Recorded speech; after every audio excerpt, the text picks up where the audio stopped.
Dopo un 2019 con cifre record per il turismo veneto, il 2020 è iniziato con 2 mesi caratterizzati da incrementi importanti sia di arrivi che di presenze, con il comprensorio montano che ha beneficiato di una buona stagione sciistica fino al 22 febbraio.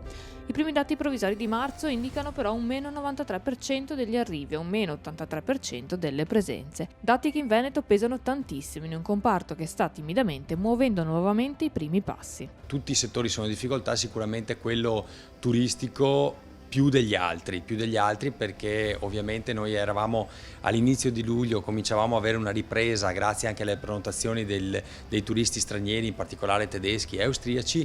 Certo che i nuovi allarmismi legati al tema di un eventuale ritorno del Covid hanno bloccato le prenotazioni che stanno arrivando, questa è la verità. Fondamentale soprattutto in questo momento e per tutte le categorie una comunicazione adeguata che non crei allarmismo ma analizzi la situazione passo passo. La Regione è attrezzata per gestire anche eventuali ritorni che non saranno mai come quelli che abbiamo vissuto in passato, quindi questo va detto.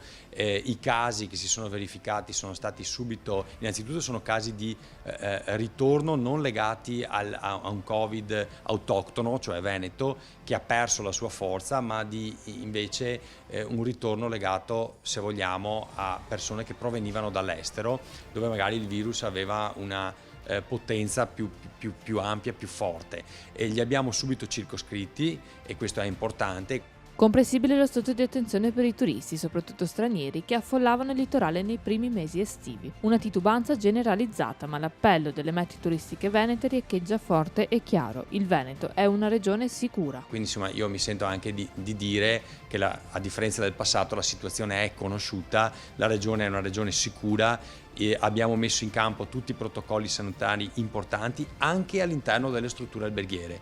Tant'è vero che alcuni casi che sono stati trovati di lavoratori stranieri provenienti dall'est sono stati trovati proprio perché gli albergatori prima di assumerli hanno fatto fare loro dei test, hanno seguito i protocolli di sicurezza e quindi sono stati circoscritti. Quindi mi sento di dire, anche se so che la gran parte dei turisti in questo momento preferisce andare negli appartamenti privati, nelle locazioni turistiche, in realtà mi sento di dire che gli alberghi, così come anche le strutture ricettive extra alberghiere, sono strutture sicure in Veneto.